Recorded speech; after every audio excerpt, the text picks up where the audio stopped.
郭晶晶的丈夫霍启刚患上了中度睡眠窒息症，不但会导致打呼噜、半夜醒来睡不着，严重时还有窒息风险。治疗方式基于患者的症状、病情严重程度等来选择，目前有以下几种：一、无创正压通气治疗，也就是呼吸机治疗，这是目前首选和初始的治疗手段。通过持续对气道施加的正压力通气，睡眠时使气体支撑上气道的作用。二、手术治疗，鼻腔阻塞是咽腔阻塞的源头。根据鼻腔咽腔的阻塞情况，可以分别选择手术治疗，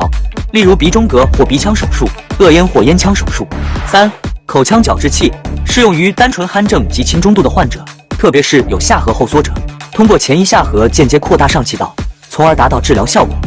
四、一般治疗，肥胖是呼吸暂停的高危因素，所以针对肥胖患者进行减重。还有体位治疗法，可引起全身多系统损伤，导致冠心病、高血压、糖尿病等多种并发症，积极有效进行防治，方可有效控制病情，减少并发症和继发疾病，维系健康。